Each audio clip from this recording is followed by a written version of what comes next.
अभी हम छोटा सा एक भजन करेंगे। आप सभी लोग कृपया पूर्ण उत्साह के साथ और जोर से आप करेंगे, ठीक है? तो पहले गाऊंगा, आप उसके बाद दोहराइए।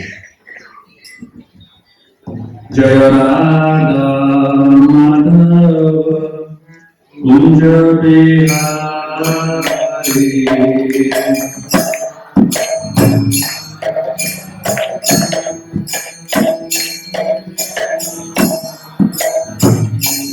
जय राधा माधव कुंज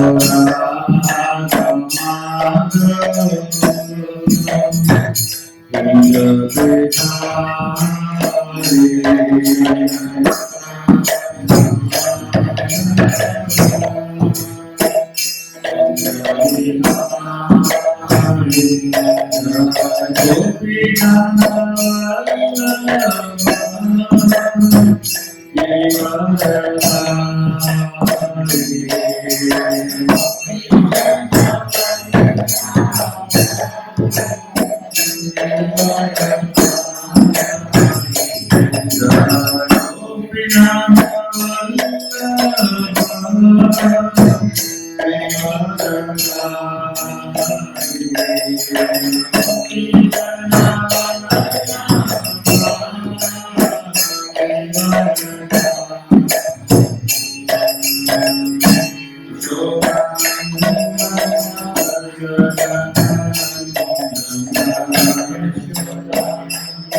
अज्ञानतिमिरन्धस्य ज्ञानञ्जनशलाकया चक्षुरुन्मिलितं तस्मै श्रीगुरवे नमः। श्रीचैतन्यमनोभीष्टं स्थापितं येन भूतले स्वयं रूपकदामह्यं ददाति स्वपदान्तिकं। वन्देऽहं श्रीगुरुं श्रीयुतः पदकमलं श्रीगुरुं वैष्णवांश्च श्रीरूपं साग्रजातां सहगना रघुनाथामृतं तं सजीवं साद्वैतं सावधूतं परिजनासहितं कृष्णचैतन्यदेवं श्रीराधा कृष्णपदां सहगना ललिता श्रीशाखान्वितंश्च हे कृष्ण करुणा सिंधु दीनबन्धो जगत्पते गोपीश गोपिकान्त राधाकान्त नमोस्तुते। तप्तकाञ्चन गौराङ्गी राधे वृन्दावनेश्वरी वृषभानुसुते देवी प्रणमामि हरिप्रिये। वंशकल्पतरुभ्यश्च कृपासिन्धुभ्येव च पतितानां पावनेभ्यो वैष्णवेभ्यो नमो नमः। जय श्री कृष्ण चैतन्य प्रभु नित्यानंद श्री अद्वैत गदाधर श्रीवासादि गौर भक्तवृंद। हरे कृष्णा कृष्णा कृष्णा हरे हरे हरे राम राम राम हरे हरे।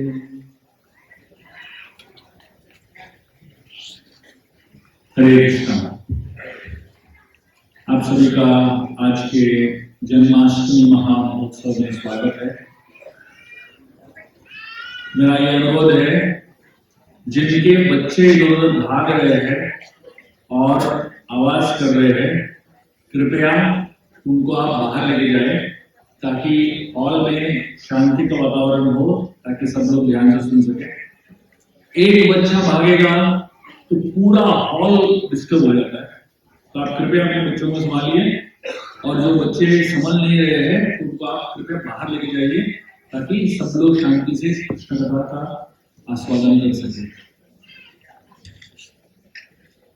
आज हम लोग 10वें स्कंद के एक बहुत सुंदर श्लोक से शुरू करेंगे। इस श्लोक में सुखदेव गोस्वामी कहते हैं, जायति जननिवासो देवकी जन्मवादो यदुवर परिसत् स्वे धोगे अस्यम अधर्मम। तो यहाँ पे सुखदेव गोस्वामी जो है भगवान कृष्ण के अलग अलग गुणों के बारे में वर्णन कर रहे हैं, अलग अलग नामों के बारे में वर्णन कर रहे हैं। तो आज हम इस श्लोक से कुछ नामों के ऊपर हम वर्णन करेंगे भगवान कृष्ण के। पहला नाम यहाँ पे है जननिवास, दूसरा नाम है देवकी जन्मवादो, तीसरा नाम है यदुवर परिषद। तो इन कुछ नामों के ऊपर हम मनन करने की कोशिश करेंगे और इन नामों से हम कृष्ण को और नजदीकी से और गहराई से जानने की कोशिश करेंगे। जन्माष्टमी महामहोत्सव का एक ही लक्ष्य होता है, वो है भगवान कृष्ण को अपने हृदय में जन्म देना। तो भगवान को अपने हृदय में जन्म देने के लिए उनको समझने की जरूरत है। जैसे एक लड़का एक लड़की से प्रेम करने लगता है, तो कैसे प्रेम उत्पन्न होता है? पहले मिलते हैं, एक दूसरे को जानने की कोशिश करते हैं और एक दूसरे के बारे में और गहराई से जानने की कोशिश करते हैं, कई घंटों तक बात करते रहते हैं, अपने जन्म से लेके अभी तक का जीवन के बारे में थोड़ा एक दूसरे से शेयर करते हैं। तब जाके पता चलता है कि आदमी कैसा है, चरित्र कैसा है, उसका अस्तित्व कैसा है। तो ऐसे ही अगर हमें भगवान कृष्ण को जानना है और उनसे प्रेम करना है तो उनके बारे में जितना ज्ञान अर्जित कर सके, जितना हम लोग जान सकते हैं उनके बारे में, उतना आपको जानना चाहिए। तो पहले ये शब्द जो है जन निवास, इसके बारे में हम जानने की कोशिश करेंगे। जन निवास का मतलब क्या है? मतलब वो व्यक्ति जिनके शरण में सारे सृष्टि के जीव है, उनको जन निवास बोलते हैं। तो जन निवास का पहला मतलब है कि दुनिया के जितने जीव जंतु है उनके शरण में आते हैं, उसको जन निवास बोलते हैं। दूसरा अर्थ है जन निवास का कि वो हमारे हृदय में परमात्मा के रूप में निवास करते हैं। मतलब जो जनों के हृदय में परमात्मा के रूप में निवास करते हैं वो है जन निवास। और तीसरा जे, तो मतलब ये तो हमने देख लिया कि भगवान कृष्ण जो है हमारे हृदय के अंदर निवास करते हैं। अभी हम देखने वाले हैं कि देव की जन्मवाद मतलब क्या है। देव की जन्मवाद मतलब कि जो व्यक्ति पैदा होते ही कंफ्यूजन क्रिएट करता है, वाद मतलब कंफ्यूजन। भगवान कृष्ण का जन्म से ही कंफ्यूजन क्रिएट हो गया। हम सबके जन्म में कोई कंफ्यूजन नहीं है कि नहीं? बर्थ डेट में क्लियर डेट लिखा हुआ है, माता पिता का नाम लिखा हुआ है, तारीख लिखा हुआ है, किधर जन्म लिया लिखा हुआ है। हमारे जन्म में कोई कंफ्यूजन नहीं है क्योंकि हमारे जीवन में कोई क्लैरिटी नहीं है। लेकिन भगवान कृष्ण के जन्म में इतना कंफ्यूजन है क्योंकि वो थोड़ा ड्रामेटिकली पैदा होते हैं। क्यों?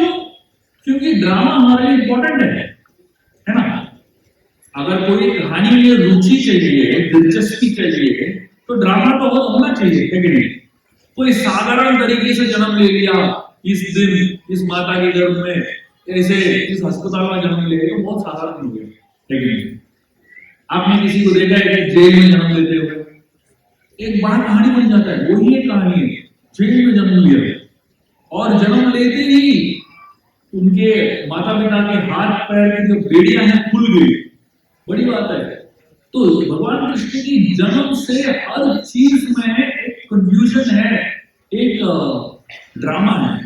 तो इसलिए उनका नाम है देवी की जन्मवाद। देवी की जन्मवाद मतलब देवी की जन्म, गर्भ से जन्म लिया लेकिन बहुत कंफ्यूजन क्रिएट करके जन्म लिया। तो आगे हम लोग वर्णन करेंगे क्या क्या कंफ्यूजन हुआ उनके जन्म में। और तीसरा है यदुवर परिषद।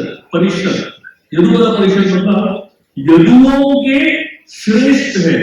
यदुवंश के जो सबसे प्रामाणिक व्यक्ति है वो है कृष्ण। तो यहां पे भगवान कृष्ण की गुणगान करते हुए एक शब्द का प्रमाण होता है जयति। तो श्लोक की शुरुआत में हम देखते हैं जयति जन निवास देवकी पुत्र वादो, ऐसा लिखा है। तो ये शब्द जयति जो है शुरुआत में ही आ जाता है।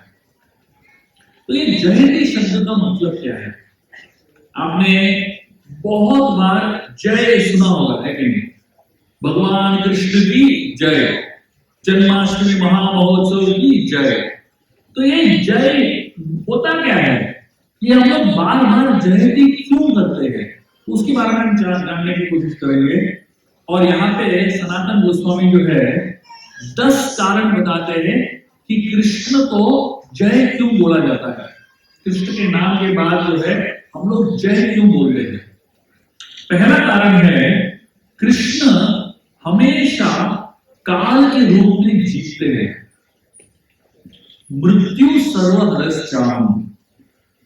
तो मतलब कोई भी व्यक्ति मृत्यु से जीत नहीं सकता। एक बार जब वॉल्ट डिज्नी की मृत्यु हुई, उसने एक साइंटिस्ट को हायर किया अपना मृत शरीर को बचा के रखने के लिए, ताकि जब साइंस मृत शरीर को जीवित कैसे करना है, टेक्नोलॉजी इन्वेंट करे तो इसको वापस जागृत कर सकते हैं। तो उसने एक साइंटिस्ट को $1 मिलियन दिया उसके शरीर को बचा कर रखने के लिए। साइंटिस्ट ने ले लिया $1 मिलियन उससे और उसके शरीर को फ्रिज में डाल दिया। इसके मरने के बाद जो है वो वॉल्ट डिज्नी के सारे रिलेटिव्स आ गए इसके साइंटिस्ट के पास और बोलने लगे अभी आप वो स्विच को ऑफ करने के लिए कितना लेंगे। उनको वापस और एक $1 मिलियन दिया और इसने स्विच बंद कर दिया। बस इसको स्विच ऑन और स्विच ऑफ करने के लिए $2 मिलियन मिल गए। तो कहने का तात्पर्य यह है कि आज की तारीख तक आज तक कोई मृत्यु से जीत नहीं पाया। चाहे आप कितना भी धनी क्यों न हो, चाहे आप कितने भी बुद्धिमान क्यों न हो, चाहे आपके पास कितना भी टेक्नोलॉजी है, लेकिन ये मृत्यु से जीतने का टेक्नोलॉजी किसी के पास नहीं है सिवाय कृष्ण के। इसलिए भगवान कृष्ण को मृत्यु सर्वहरश्याम उस पदवी जो है भगवान कृष्ण कहते हैं कालोस्मि, मैं ही काल हूं। तो इसलिए कहते हैं जय, मतलब ये एक ही व्यक्ति है जो सही में जीत जाते हैं मृत्यु से। दूसरा कारण जय की बोलते हैं भगवान कृष्ण के लिए क्योंकि वो सारे देवता गणों में हमेशा जीतते हैं। हम देखते हैं बहुत सारी कहानियां पुराण में आती है जो अलग अलग देवताओं जब समस्या में होते हैं, बहुत सारे देवतागण जब समस्या में होते हैं तो विष्णु के पास आते हैं अपनी समस्या का समाधान करने के लिए। चाहे वो इंद्र क्यों न हो, चाहे वो ब्रह्मा क्यों न हो, वरुण, चंद्र, चाहे कोई भी महान देवता क्यों न हो, जब उनका जीवन संकट में है तब वो कृष्ण के पास आते हैं।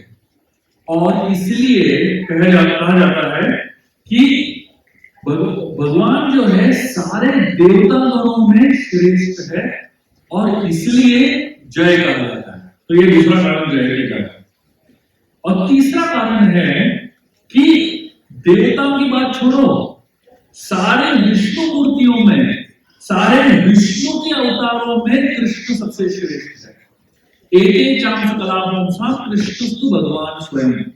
श्रीमद् भागवतम के पहले स्कंद के तीसरे अध्याय में 28 श्लोक में बताया जाता है कि जितने भगवान के अवतार है, वराह, नरसिंह, कूर्म, जितने सारे अवतार है, सारे अवतार जो है दो प्रकार के होते हैं।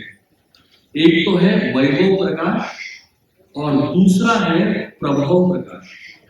और सारे अवतारों में जो अवतार के फाउंटेन हेड है, जो अवतार के स्रोत है, वो है कृष्ण। इसीलिए कहा जाता है कि भगवान कृष्ण जो है सारे अवतारों के जड़ है। भगवान कृष्ण से ही सारे अवतार उत्पन्न होते हैं। इवन महाविष्णु, गर्भदाक्ष विष्णु, सारे जो विष्णु तत्व है वो भगवान कृष्ण से आते हैं। इसलिए एते चांस कलावंशा कृष्णस्तु भगवान स्वयं। ये तीसरा कारण है कृष्ण को जय बोलते हैं। चौथा कारण सनातन गोस्वामी कहते हैं कि भगवान कृष्ण को जयति क्यों बोला जाता है, क्योंकि ये व्यक्ति जो है इन्होंने वृंदावन के हर व्यक्ति का हृदय जीत लिया। क्योंकि ये हृदय जीतने में बहुत एक्सपर्ट है, हृदय को चुराने में बहुत एक्सपर्ट है, इसलिए इनको जयति कहा जाता है। व्रज गोपियां वृंदावन में सारी गोपियां मक्खन बनाते थे अपने अपने घरों में, और मक्खन बनाते वक्त सिर्फ एक ही प्रार्थना करते थे कि भगवान कृष्ण आए हमारे घर में और मक्खन चोरी करे। एक बार एक गोपी यशोदा माई के पास आई और इस गोपी ने यशोदा माई को कहा, आप अपने बच्चे को संभालिए प्लीज।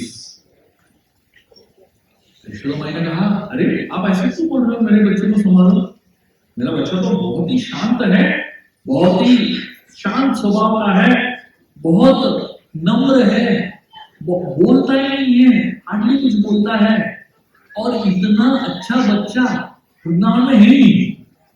तो गोपी बोलने लगे, एक मिनट, आप जो डिस्क्रिप्शन दे रहे हो बच्चे का, वो बच्चा और हम जिस बच्चे को जानते हैं दोनों में दोनों डिस्क्रिप्शन मैच नहीं होते। यशोदा मैया बोलने लगी, अरे ऐसे कैसे बोल रहे हो, मेरा बच्चा तो बहुत ही शांत स्वभाव का है।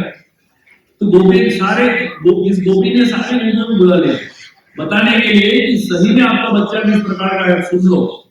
तो एक गोपी ने यशोदा मैया को कहा कि यशोदा, आपका जो कृष्ण है मेरे घर आता है और मेरे घर में जितने मटके हैं सबको तोड़ देता है, और पूरा जो मक्खन दूध दही है सब इधर उधर गिरा देता है, और सिर्फ जमीन पे गिराता नहीं है, दीवारों पे भी गिराता है, दीवारों पर फेंकता है, और सिर्फ दीवारों पे फेंकता नहीं है, छत में भी फेंकता है। अब सोचिए, गंदा करना है तो जमीन को गंदा करना, छत को क्यों गंदा कर रहे हो, छत पे भी फेंकता है। और कहती है कि पूरा घर को तहस नहस करने के बाद ये भाग जाता है और मैं पूरा दिन साफ सफाई में लगी रहती हूँ। दूसरी गोपी कहती है कि ये तो कुछ नहीं है, ये सारे वेदियां जो है अभी कृष्ण कथा कर रहे हैं। कृष्ण कथा जो है अलग अलग प्रकार का होता है, यहाँ पे निंदा करते हुए कृष्ण कथा चल रही है। तो दूसरी गोपी कहती है यशोदा माई को, आप सुनो मेरे घर में उसने क्या किया, आपके लाला ने। वो कहती है कि वो आया और मैंने सारे मटकों को एकत्रित किया हुआ था और हवे में लटकाया हुआ था, क्योंकि ये मटके तक पहुंच नहीं पा रहा था। ये 4-5 दोस्तों को लेके गए और सारे दोस्त जो है एक साथ इकट्ठे हो गए और एक दूसरे के ऊपर, कंधे के ऊपर चढ़ गए, और कृष्ण सबसे ऊपर चढ़ गया और मटके को फोड़ने लगा, और सारा जो दही है और मक्खन है वो मटके से बहने लगा। और ये जब मक्खन निकल रहा है मटके से, ये थोड़ा सा मक्खन चखता है और कहता है ये बहुत ही गंदा मक्खन है, छोड़ के भाग जाता था। अगर एटलीस्ट वो मटका तोड़ने के बाद मेरे मक्खन को खा लिया तो मुझे अच्छा लगता था, लेकिन मैंने मक्खन को खाया नहीं, फेंक के चला गया, गंदा है बोल के। तीसरे गोपी कहने लगी, अभी आप मेरा कथा सुनो। तो कहने लगी, मैंने अपने घर पे सारे मटकों को छिपा दिया और पूरे घर को अंधेरा कर दिया, ताकि कोई भी घर के अंदर घुसे उसको कुछ दिखेगा ही नहीं। तो कृष्ण मेरे घर के अंदर घुस गया, कैसे तो घुस गया, और पूरा अंधकार था, लेकिन कृष्ण को कोई प्रॉब्लम ही नहीं था अंधेरे में। क्यों? उसके शरीर में इतने आभूषण थे, वो आभूषण इतने चमक रहे थे जैसा मानो टूबलाइट के साथ चल रहे थे। तो इसको सब कुछ दिख रहा है अंधेरे में भी, क्योंकि उसका आभूषण इतना चमकीला है। तो यशोदा मैया सोचने लगती है, यशोदा मैया सोच रही है, उसको उस गोपी को पूछती है, क्या मैं उसके सारे गहने निकाल दूं? दो गोपी कहते नहीं नहीं नहीं नहीं, बहुत सुंदर दिखता है आपका लाला गहने पहन लो। चौथी गोपी बोलने लगती है, अभी मैं बताता हूँ मेरे घर में क्या हो रहा है। वो बताती है, मैंने मेरे घर में मक्खन बना के रखा था, मटकों में रखा हुआ था, और मैंने अपने पति को घर के बाहर तैनात किया ताकि कोई भी व्यक्ति जो है घर के अंदर न जा सके। और मेरे पति हट्टे कट्टे रिष्ट पुष्ट है, उनको मैंने वॉचमैन बना के वहां पे खड़ा कर दिया लकड़ी के साथ। और मेरे पति जो है एकदम तैनात थे, लकड़ी के साथ खड़े थे और घर का रक्षण कर रहे थे। लेकिन उस समय कृष्ण आए, और कृष्ण जब आए मेरे पति के सामने आके खड़े हो गए, और खड़े होके इतनी सुंदर तरीके से मुस्कुराए, मेरे पति जो है मोहित हो गए और स्तब्ध हो गए, और वहीं पे खड़े रह गए। उनके आंख खुली थी और पूरी तरह वो अनकॉन्शियस थे। लेकिन कृष्ण जो है उनके पैरों के बीच में से अंदर निकल गया, अंदर जाके पूरा तहस नहस कर दिया और बाहर निकल गया। मेरे पति को पता भी नहीं चला कृष्ण कब अंदर गए कब बाहर आए, कुछ भी पता नहीं चला। थोड़े समय के बाद मैं आई, मैंने मेरे पति को पूछा, सब ठीक है? पति ने कहा, बिल्कुल, मैं तो यहाँ पे खड़ा हूँ, कोई नहीं आया। मैं दरवाजा खोल के अंदर गई तो सारा मटका डूबा हुआ है, सब कुछ तहस नहस किया हुआ है। तो मेरे पति को पूछा क्या हुआ, ऐसे कैसे, कब हुआ? तो पति ने कहा मैं तो यहाँ पे गया हूँ, कृष्ण आया ही नहीं, मैंने देखा ही नहीं कृष्ण को। उनको पता ही नहीं चला कृष्ण कब आए और कब उनको मंत्रमुग्ध कर दिया। पांचवी गोपी कहती है आप यकीन नहीं करोगे मेरे घर में क्या हुआ। वो कहती है मेरे घर में मैं नहीं थी और मेरे पति भी नहीं थे और कृष्ण आए, लेकिन क्योंकि हमने मटकों को बहुत अच्छी तरीके से छुपा दिया, कृष्ण को कोई भी मटका नहीं मिला। और कृष्ण को मटका नहीं मिलने से उनको बहुत गुस्सा आ गया और इतने फ्रस्ट्रेट हो गए कृष्ण कि वो हमारे बेडरूम के अंदर चले गए, जहां पे मेरा छोटा सा बच्चा शिशु सो रहा था। तो कृष्ण ने मेरे बच्चे को चिमटी किया और उसको जलाया और उसको मार के भाग गए और ये बच्चा रो रहा है रो रहा है रो रहा है घंटों तक। अगली बेटी कहती है मैं बताती हूँ मेरे घर में क्या हुआ। वो कहती है मैं नहीं थी, मेरे पति भी नहीं थे और हमारे घर में मटके भी नहीं थे और मेरे बच्चे जो है सो रहे थे। कृष्ण गए और उनके कान में पानी डाल दिया और भाग गया और ये बच्चा रो रहा है। दूसरे बेटी ने कहा मैंने इसको पकड़ने के लिए मेरे घर में बहुत सारे घंटियां लगाई और मुझे लगा कि घंटियां बजेंगी तो हमको सुनाई देगा, हम आके पकड़ लेंगे। लेकिन कृष्ण आए और कृष्ण ने सारे घंटियों की देवता को बुला लिया और उनको कहा आवाज मत करो और सारे घंटियां बजना ही बंद कर दिए। और इस तरीके से कृष्ण ने मक्खन चोरी कर दिया और घंटी होने के बावजूद भी हम कुछ कर नहीं पाए। और एक गोपी ने कहा मेरे घर में आए और मेरा मटका तोड़ दिया और मैंने उसको पकड़ भी लिया, रंगे हाथों पकड़ लिया। भगवान कृष्ण को मैंने रंगे हाथों पकड़ लिया। जब मैंने रंगे हाथों पकड़ लिया कृष्ण ने क्या कहा मुझे मालूम है? कृष्ण ने मुझे कहा मैं चोर नहीं हूं, तुम चोर हो। तो गोपी बोलने लगी अरे मेरे घर में आके मुझे ही चोर कह रहे हो।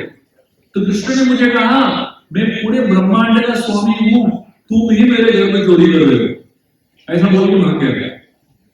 अभी इसमें तत्व तो है, फिलोसफी तो है, लेकिन ऐसा दूसरों के घर में जाके डाका डालोगे और बोलोगे मैं ब्रह्मांड का स्वामी हूं, ऐसा कैसे चलेगा? और एक गोपी बोलने लगी मेरे घर में उसने मक्खन चोरी किया और बहुत मक्खन खा भी लिया और मक्खन खाने के बाद सारे बंदरों को बुलाया और बंदरों को मक्खन खिलाया। और एक समय आया जब नर और वानर साथ में मस्ती कर रहे वहां पे, और जब सारे बंदरों को इतना खिला दिया कि बंदर अभी आगे खा ही नहीं पा रहे थे, तो कृष्ण कहता है तुम्हारा मक्खन कुछ काम का नहीं है, बंदर में ही खाते देखो। तो ये गोपी इतनी गुस्सा आ गया इसको, इसने कृष्ण को भगा दिया। अंत में एक गोपी कहती है ये सब तो कुछ नहीं है, मैं आपको बताती हूँ मेरे घर में क्या हुआ। मेरे घर में जब वो आया कृष्ण, उसको मक्खन तो नहीं मिला, मैं भी नहीं थी, मेरे पति भी नहीं थे, मेरे बच्चे भी नहीं थे। तो कृष्ण को गुस्सा आया, उसको कुछ तो करना था।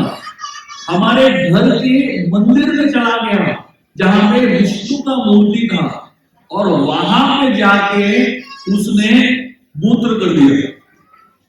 आप सोचो मंदिर के अंदर जाके मूत्र कर दिया। तभी ये गोपी बहुत ही ज्यादा फ्रस्ट्रेटेड हो गई थी। तो आप सोचिए हम लोग दिन में कितनी बार मूत्र करते हैं, उसके बारे में कोई बताता है क्या आपको? मतलब 4-5 साल बाद में बोलते हैं कि अरे इसने मूत्र किया। अरे हम कुछ भी करते हैं उसका कोई कहानी का वो वैल्यू नहीं है, लेकिन जब कृष्ण करते हैं, कुछ भी चीज करते हैं, वो कहानी जो है 5000 साल के बाद भी हम लोग अभी चर्चा करते हैं उसके बारे में। ये भगवान की विशेषता है और इसलिए भगवान को हम जय बोलते हैं। बताया जाता है कि जब हम भगवान को जय बोलते हैं, भगवान की लीलाओं को जय बोलते हैं, तो बताया जाता है कि उनके लिए कुछ ज्यादा नहीं हो रहा है। ऐसे नहीं कि वो थोड़ा और कमा रहे हैं या थोड़ा और फेमस हो रहे हैं, ऐसा कुछ नहीं है। उनके लिए कुछ नहीं है, लेकिन जब भी हम जय बोलते हैं हमें फल मिलता है। और क्या फल मिलता है? वो फल मिलता है कि जैसे ही हमारे मुंह से कृष्ण की जय जयकार निकले, तुरंत हमें भगवत धाम जाने का फल मिलता है। तो जब हम कृष्ण की यश कर रहे हैं, कृष्ण की जय जयकार कर रहे हैं, तो उसका फायदा भी हमें ही मिलता है, कृष्ण को नहीं मिलता है। एक बहुत सुंदर श्लोक है मुकुंदमाला स्तोत्र में, जहां पे कुलशेखर आह्वान बहुत सुंदर तरीके से भगवान कृष्ण की स्तुति करते हैं। वो बोलते हैं, जय जय देवो देवी नंदनोयम, जय जय कृष्णो वृष्णि वंशी प्रताप, जय जय मेघ श्यामला कोमलंगो, जय जय पृथ्वी भारनाशन मुकुंद। एक श्लोक में कुलशेखर आह्वान जो है 8 बार जय बोल रहे हैं। तो इतना जय जयकार क्यों कर रहे हैं? क्योंकि कुलशेखर आह्वान को मालूम है कि भगवान की जय जयकार करने से मुझे भी फायदा होता है। तो हम जितना हो सके भगवान कृष्ण की स्तुति और भगवान कृष्ण की जय जयकार हमें करनी ही चाहिए। यहाँ पे हम देखते हैं कि भगवान कृष्ण का एक नाम है जननिवास। जननिवास मतलब हमारे हृदय में परमात्मा के रूप में तो बसे हुए हैं, बैठे हुए हैं। और जब परमात्मा के रूप में बैठे हुए हैं तो उसका हमें फायदा क्या है? उसके लिए, उसको समझने के लिए एक बहुत सुंदर कहानी बताता हूं। बताया जाता है जब भगवान रामचंद्र जी उन्होंने युद्ध जीत लिया रावण से, और हनुमान जी भगवान राम की इतनी बहुत सेवा की उन्होंने, और अपना ये इनकारनेशन उनके बाद जो है रामचंद्र जी चले गए, और उसके बाद जो है भगवान कृष्ण का अवतरण हुआ द्वापर युग में। तो रामचंद्र जी त्रेता युग में थे, कृष्ण द्वापर युग में उन्होंने जन्म लिया। तो बताया जाता है कि जब एक बार कृष्ण द्वारका में निवास कर रहे थे, उन्हें गरुड़ को बुलाया और गरुड़ को कहा, आप किम पुरुष लोग जाओ जहां पे मेरे भक्त हनुमान ठहर रहते हैं, और हनुमान को बुला लिए। तो एक जगह है भौतिक दुनिया में जिसका नाम है किम पुरुष लोक। बताया जाता है कि वहां पे हनुमान जी हमेशा निवास करते हैं। तो गरुड़ जी तुरंत जैसे ही भगवान का आदेश मिला, गरुड़ जी किम पुरुष लोक पहुंच गए और वहां पे जाके हनुमान जी को मिले, और उन्होंने कहा हनुमान जी को कि आपको कृष्ण बुला रहे हैं, तुरंत आइए द्वारका नगरी। तो हनुमान जी कहते हैं, आप जाओ मैं आता हूं। तो गरुड़ जो है उड़ के चले गए, वापस द्वारका पहुंच गए। तो कृष्ण प्रतीक्षा कर रहे थे हनुमान जी के आने की। तो गरुड़ जब पहुंचे तो उन्होंने कहा, हनुमान आए नहीं? कृष्ण ने कहा, नहीं आए। आपने क्या बोला उनको? तो गरुड़ ने कहा, मैंने उनको बताया कि भगवान कृष्ण द्वारका के राजा जो है भगवान कृष्ण आपको बुला रहे हैं। कृष्ण ने कहा, अरे आपको ऐसा नहीं बोलना चाहिए था, आपको बोलना चाहिए था कि उनके देवता रामचंद्र जी उनको बुला रहे हैं। गरुड़ जी बोलने लगा, अरे आप तो कृष्ण हो, मैं आपको कैसे बोल सकता हूँ कि रामचंद्र जी बुला रहे हैं? कृष्ण ने कहा, मैंने जैसे कहा वैसे ही जाके बताओ, मैं मेकअप कर लूंगा तब तक। तो गरुड़ जी तुरंत वापस मुड़ के किम पुरुष लोक गए और वहां पे हनुमान जी को बताया कि राम आपको बुला रहे हैं, वो द्वारका में है, राम और सीता द्वारका में है, आपको तुरंत आना पड़ेगा। हनुमान जी ने कहा, आप जाओ मैं आता हूं। तो गरुड़ जी उड़ के वापस आए, और जब वापस पहुंचे द्वारका, तब उन्होंने क्या देखा कि हनुमान जी भगवान के चरणों में गिरे पड़े हैं, उनके आने में पहले पहुंच गए। और इतना ही नहीं, उन्होंने ये भी देखा कि कृष्ण वहां पे राम के रूप में खड़े हैं धनुष बाण लेके। तो गुरु जी बहुत ही अचंभित हो गए कि कैसे भगवान ने अपना वापस रूप बदल दिया और राम का रूप ले लिया। बताया जाता है कि जिस तरीके से आप भगवान के ऊपर मनन करते हो उसी तरीके से भगवान आपको दिखेंगे। अगर आप राम के रूप में भगवान से मनन कर रहे हो, लड्डू गोपाल के राम के रूप में दिखेंगे। अगर आप भगवान को नरसिंह के रूप में मनन कर रहे हो, नरसिंह के रूप में दिखेंगे। अगर आप कृष्ण के रूप में उनसे मनन कर रहे हो, वही रूप में दिखेंगे। इसलिए भगवान को जन निवास कहते हैं। क्यों? क्योंकि आपके हृदय में जिस रूप में आप मनन कर रहे हो भगवान के ऊपर, उसी रूप में निवास करते हैं। इसलिए भगवान को जन निवास कहा जाता है। तो भगवान जो है हम सबके हृदय में निवास करते हैं और हर बार हमारे हृदय में निवास कर रहे हैं। और बताया जाता है कि अगर हमको भगवान को हमारे हृदय में कैद रखना है हमेशा के लिए, तो क्या करना चाहिए? नारद मुनि एक बहुत ही बड़ा सीक्रेट बताते हैं, भागवतम में बताते हैं कि अगर हमको भगवान को अपने हृदय में कैद रखना है तो एक बहुत ही अच्छा तरीका है श्रीमद् भागवतम का श्रवण करना। जितना आप श्रीमद् भागवतम का श्रवण करोगे उतना आपके हृदय में जो है भगवान कैद रहेंगे। श्रीमद् भागवतम का श्रवण कैसे करना है? दो तरीका है। या तो आप किताब से पढ़ो, भागवतम की किताबें हमारे पास है, उपलब्ध है। श्रीमद् भागवतम पढ़ो, 18,000 श्लोक है, बहुत सुंदर तरीके से इंग्लिश, मराठी, गुजराती, कोई भी आप भाषा में पढ़ना चाहोगे उस भाषा में उपलब्ध है। या किसी भक्तों के माध्यम से भागवतम का श्रवण करो। आजकल यूट्यूब में कितने हजारों लेक्चर्स है, हर रोज पूरे दुनिया में इस्कॉन के हर मंदिर में श्रीमद् भागवतम कक्षा होती है। हर रोज आप कोई भी भक्त का भागवतम लेक्चर सुनो तो उससे भी भागवत सुनने का श्रेय मिलता है और उससे भगवान आपके हृदय में कैद रहेंगे।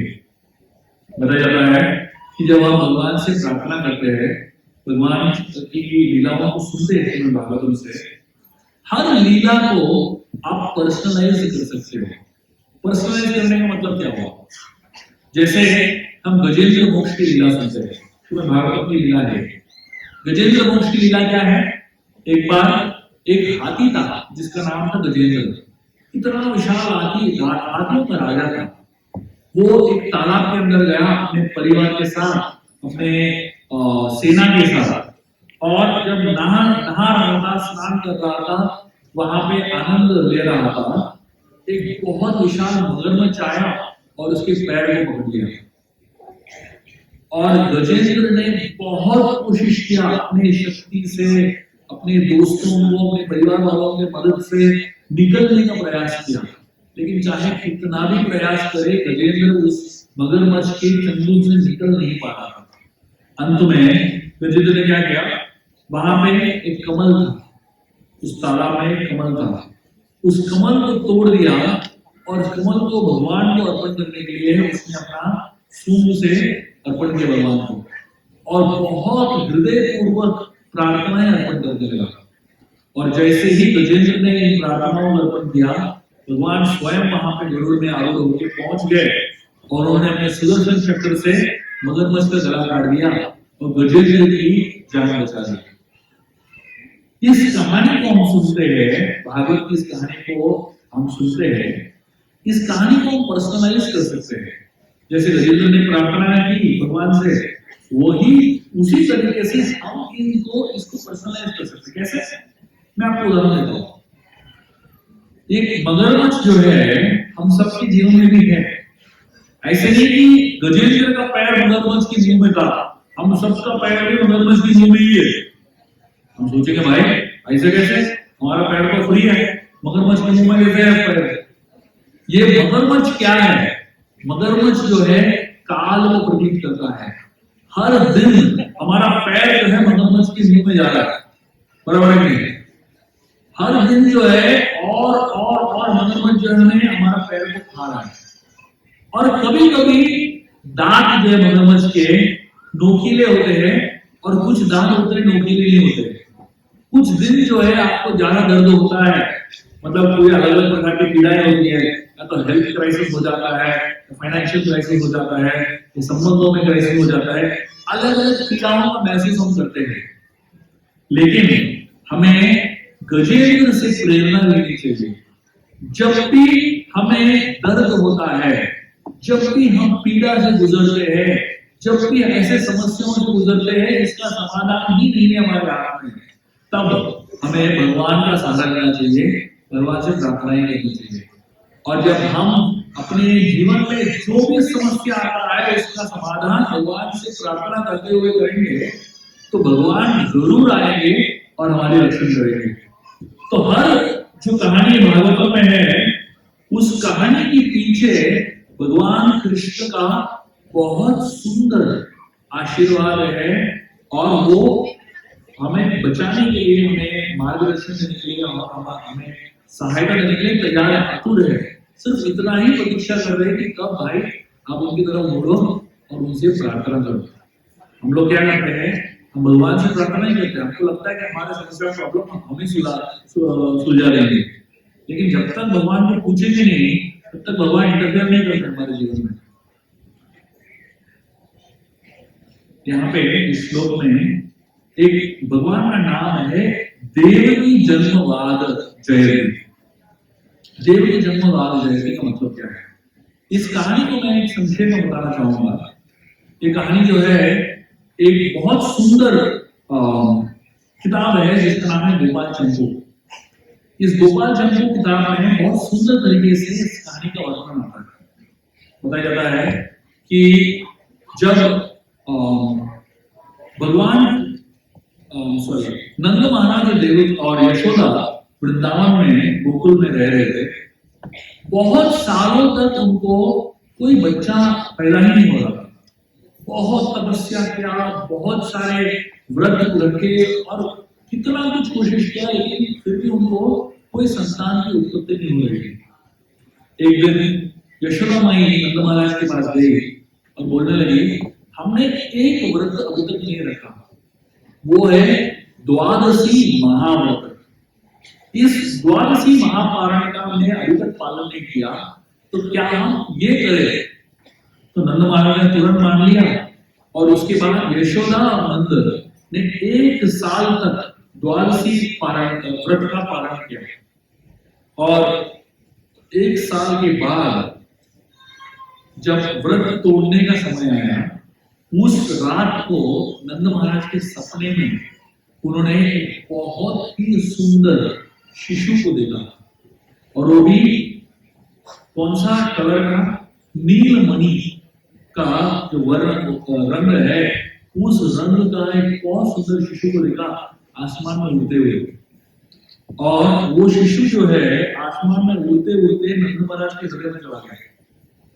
और एक शिशु, उसी समय उन्होंने दूसरा एक शिशु को देखा जो सुवर्ण रंग की थी, और ये जो पहला वाला शिशु था लड़का था, और दूसरी वाली शिशु जो थी वो कन्या थी।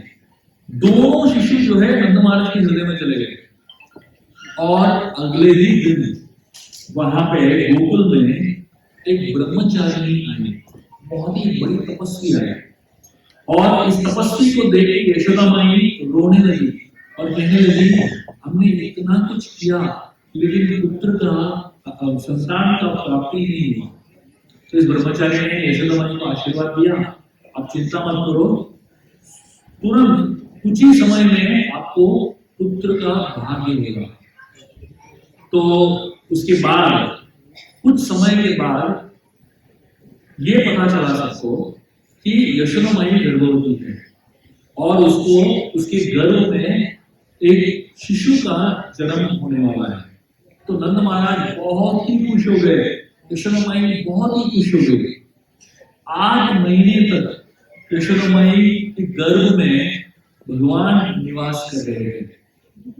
8 महीने के बाद एक दिन ऐसा आया कि जो यशोदा को देखभाल कर रही नर्स जो थी, उन्होंने ये डिक्लेयर कर दिया कि आज इस शिशु का जन्म होगा। तो नंद महाराज ने पूरे नंद भवन को बहुत ही अद्भुत तरीके से बहुत ही सुंदर तरीके से डेकोरेट किया हुआ था। और उस दिन रात को, उसी दिन जब यशोदा अपने भवन में पुत्र को जन्म देने ही वाली थी, उसी समय मथुरा में कंस के कारागृह में, जेल में देवकी ने एक पुत्र को जन्म दिया। ऐसा बताया जाता है कि यहाँ पे वृंदावन में यशोदा ने जन्म दिया और मथुरा में देवकी ने जन्म दिया, वही समय। और अंतर दो ही है। अंतर क्या है दोनों में? अंतर यह है, जब देवकी ने वहां पर मथुरा में जन्म दिया, उनके गर्भ से एक बहुत ही सुंदर चतुर्भुज वाला बालक जन्म लिया।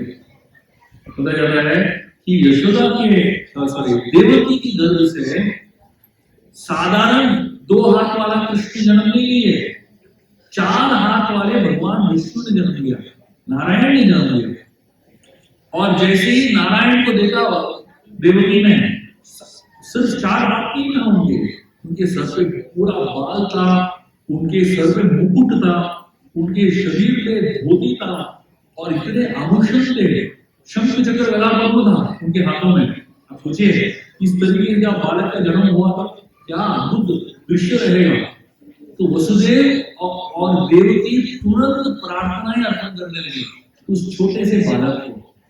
और उस छोटे से बालक को जेल के अंदर ही दोनों ने आराधना किया और वर्शिप किया और मानसिक तरीके से जन्माष्टमी मनाया। हमको मानसिक तरीके से जन्माष्टमी मनाने की जरूरत नहीं है, क्योंकि हम फिजिकली बना सकते हैं ना। लेकिन वसुदेव देवकी जेल में थे और जेल में होते हुए कैसे वो फिजिकली जन्माष्टमी मना सकते हैं कि नहीं? तो वसुदेव और देवकी ने बहुत ही आनंद के साथ जन्माष्टमी मनाया जेल के अंदर। और उसी समय वृंदावन में, गोकुल में यशोदा माई ने 2 बच्चों को जन्म दिया। एक सुवर्ण कलर की जो है लड़की थी और एक नीलमणि के रंग का लड़का था। पहले लड़के का जन्म हुआ और थोड़े समय के बाद लड़की का जन्म हुआ। बताया जाता है जब यशोदा माई ने इन दोनों बच्चों को जन्म दिया, सबके सब गोकुल में सो रहे थे। योग माया भगवान की योग शक्ति जो है इतनी शक्तिशाली है कि सबको सुला दिया। वृंदावन में जितने लोग थे सब सो गए और यहाँ पे यशोदा माई ने बच्चे को जन्म दिया और वो भी सो गए थकान से। और यहाँ पे यशोदा माई के पास में 2 बच्चे लेटे हुए थे और वसुदेव वहां पे मथुरा से कृष्ण नारायण का जन्म देते हैं। देवकी ने नारायण का जन्म दिया और तुरंत नारायण ने वसुदेव को कहा मुझे लेके जाओ वृंदावन, और वहां पे नंद भवन में आप मुझे रख दो और यशोदा माई की जो लड़की है, बच्ची है, उसको आप लेके आ जाओ। ये आदेश नारायण ने दिया। और जैसे ही नारायण ने आदेश दिया, तुरंत जो है वसुदेव उठ गए और उस छोटे से बच्चे को हाथ में उठाया। जैसे ही भगवान को वसुदेव ने हाथ में उठाया, उनके हाथ की बेड़ियां खुल गई, उनके पैर की बेड़ियां खुल गई, जेल का दरवाजा खुल गया और जेल में जितने सारे सैनिक थे सबके सब सो गए। बताया जाता है जैसे ही आप भगवान को आपके हाथ में उठाओ, आपके जीवन में जितने समस्याएं हैं अपने आप सुलझ जाएंगे। भगवान को उठाने का मतलब क्या है? हम सब तो हमारे घर पे भगवान नहीं है, तो भगवान को उठाने का मतलब क्या है हमारे लिए? 2-3 चीज है। पहला चीज, बीड बैग को हाथ में उठाओ। माला को हाथ में उठाया तो मतलब भगवान को हाथ में उठाने के बराबर है। आजकल लोग जो है माला को हाथ में उठाने के लिए बहुत डरते हैं। उनको लगता है कि बहुत बड़ा रिस्पॉन्सिबिलिटी है, मैं नहीं कर सकता हूँ। लेकिन जैसे वसुदेव ने माला को उठाया, कृष्ण को उठाया, वैसे ही हमने अपने हाथ में माला उठा लिया तो आपके जीवन में जितने समस्याएं हैं अपने आप सुलझ जाएंगे। कोई कहता है मेरे पास समय नहीं है, अरे माला को उठाओ, अपने आप समय बन जाएगा। कोई कहता है मेरे पास इतना इंटरेस्ट नहीं है। अरे हाथ में उठाओ भगवान को, अपने आप इंटरेस्ट आ जाएगा। तो कोई कहता है मेरा जॉब बहुत ही पेचीदा है, इतना कॉम्प्लिकेटेड है, बिल्कुल मेरे पास एनर्जी नहीं है, भगवान को हाथ में उठाओ, अपने आप एनर्जी आ जाएगी। आपके जीवन में जितने सारे समस्याएं हैं उसका समाधान एक ही है, हाथ में माला उठाओ बस। जैसे ही आप हाथ में माला उठा के हरे कृष्ण महामंत्र करेंगे, हरे कृष्ण कृष्ण कृष्ण हरे हरे, हरे राम राम राम हरे हरे। कृष्ण का दायित्व है, उत्तरदायित्व है आपकी सारी समस्याओं को सुलझाने का। वसुदेव ने सिर्फ कृष्ण को उठाया हाथ में, सारे उनके समस्याएं सुलझ गई। और वसुदेव जो है कृष्ण को लेकर मथुरा से वृंदावन की तरफ निकल पड़े। और रास्ते में उनके इतने सारे अलग अलग बाधाएं आ रही थी, लेकिन एक के बाद एक सारे बाधाएं अपने आप ही सुलझ गई। और वसुदेव जो है मथुरा से गोकुल पहुंच गए। और जैसे ही मथुरा से गोकुल पहुंचे, नंद भवन के अंदर उन्होंने प्रवेश किया। नंद भवन के अंदर प्रवेश करने के बाद उन्होंने देखा कि यशोदा माई सो रही है, बहुत ही थकान की अवस्था में है, और वो नींद बहुत ही गहरे नींद में थी। और यशोदा माई के पास एक बहुत ही सुंदर सुवर्ण वर्ण की स्त्री थी, छोटी सी बच्ची थी। उन्होंने वसुदेव ने उनके हाथ में जो नारायण जी है उनको वहां पर रख दिया, और यशोदा माई की जो पुत्री है उसको लेके मथुरा गए। तभी आप पूछेंगे वो एक लड़का था, उसको क्या हुआ? बताया जाता है जब वसुदेव वहां पे प्रवेश किए, गोकुल में उन्होंने प्रवेश किए, भगवान कृष्ण की योग शक्ति, योग माया जो है, उन्होंने कृष्ण को छुपा लिया। और सिर्फ एक स्त्री, एक छोटी सी बालिका वही दिखी वसुदेव को। वसुदेव को कृष्ण दिखे ही नहीं, सिर्फ ये बालिका दिखी। और अपने हाथ में जो नारायण है वहां पर छोड़ गए और इस छोटी सी बालिका को लेके आ गए। और उसके बाद क्या हुआ? आचार्य कहते हैं उसके बाद जो है ये जो नारायण है जो वसुदेव लेके आए, उस कृष्ण जिसको यशोदा ने जन्म दिया उसके अंदर समा गए। और अंत में एक ही बच्चा ईश्वर के पास था। तो बताने का तात्पर्य है कि भगवान कृष्ण जब जन्म लेते हैं, सारे अवतार उनके अंदर ही है, उनके अंदर ही कूर्म है, उनके अंदर ही नरसिंह है, उनके अंदर ही नारायण है, उनके अंदर ही महाविष्णु है, उनके अंदर ही कूर्मदेव है। सारे जो अवतार है विष्णु के भगवान कृष्ण के अंदर ही है। और यशोदा माई सो रही थी, प्रातः काल हो गया, सुबह का समय हो गया, और सुबह का समय जैसे ही हुआ, ये जो छोटा सा बच्चा यशोदा माई के पास सो रहा है वो रोने लगा। पूरा रात रोया नहीं, सुबह सुबह जब उठने का टाइम हो गया, क्वा क्वा क्वा करके रोने लगा।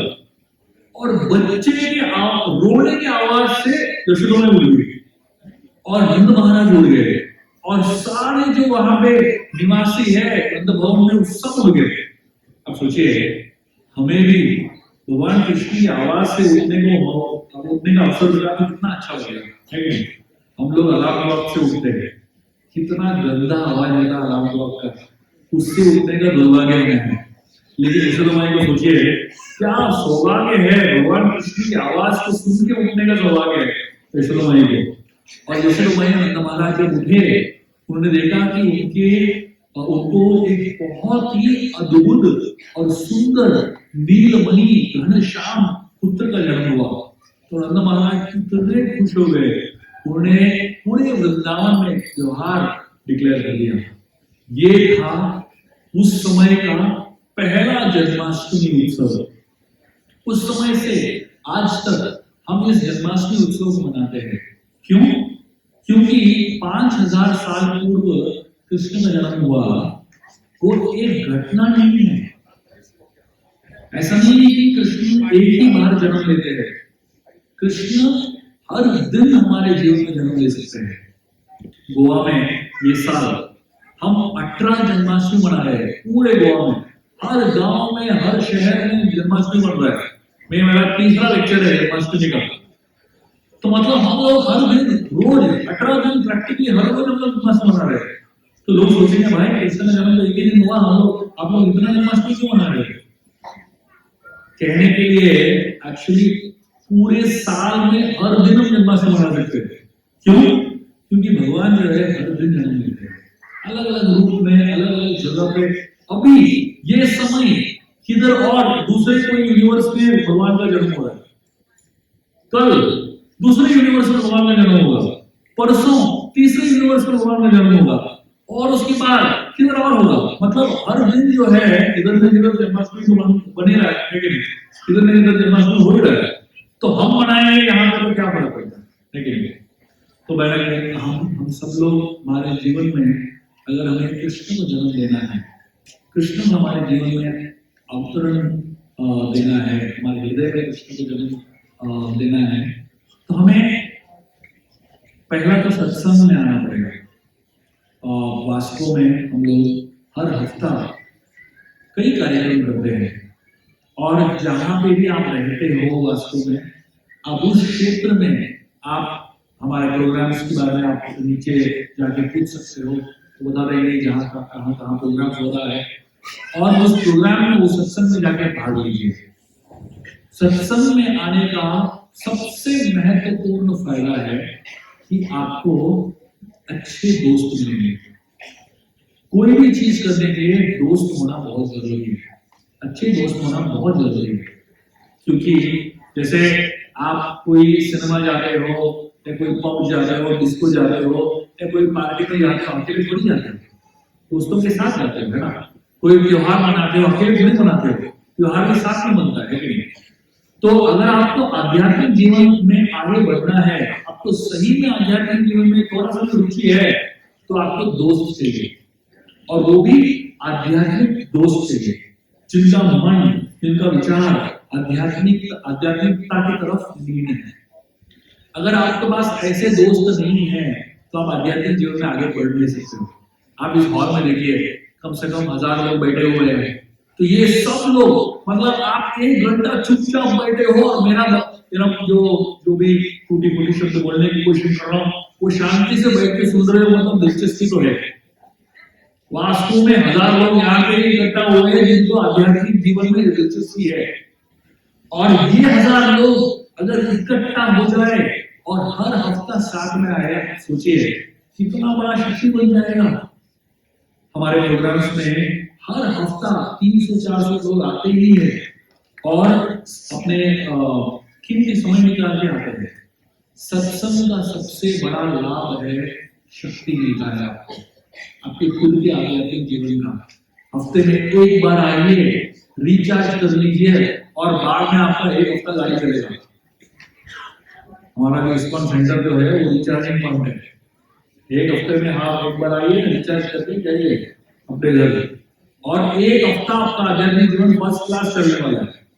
और उसके बाद जब वापस डाउन हो जाएगा, वापस आइए और रिचार्ज करके जाइए। तो सबसे महत्वपूर्ण चीज है सत्संग, और दूसरा है सत्संग में आके करना क्या है। सत्संग में आके सिर्फ अटेंड करो, प्रवचन सुनो, कीर्तन में भाग लो, प्रसाद खाओ और जाओ, ऐसा नहीं है। सत्संग में आने के बाद आपको प्रेरणा मिलेगा खुद के साधना को शुरू करने का। इसलिए मैं आपको जपा के बारे में बता रहा था, हरे कृष्ण महामंत्र के बारे में बता रहा था। आप में से हर व्यक्ति, मैं आप लोगों को अनुरोध करता हूं, कृपया हर दिन कम से कम 5-10 मिनट हरे कृष्ण महामंत्र का जप कीजिए। बहुत ही सरल, बहुत ही सिंपल है। कलयुग में इससे सिंपल तो हो ही नहीं सकता। हरे कृष्ण कृष्ण कृष्ण हरे हरे, हरे राम राम राम हरे हरे। हम सब लोग 16 माला जपा करते हैं इस मंत्र का।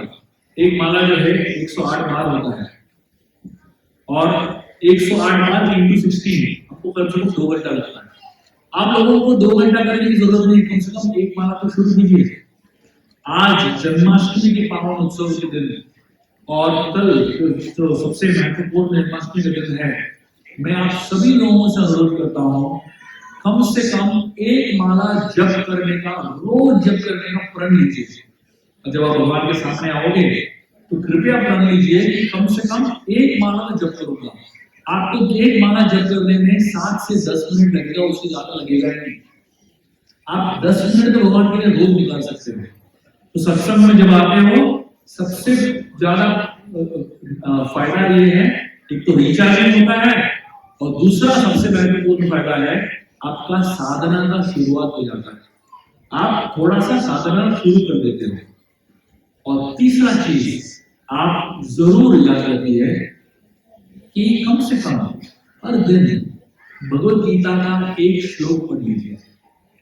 हम सब लोग अपने आप को हिंदू बोलते हैं, सनातन धर्म के पालक बोलते हैं, लेकिन आप में से कितने लोगों को भगवत गीता का श्लोक याद है? एक ही श्लोक याद है।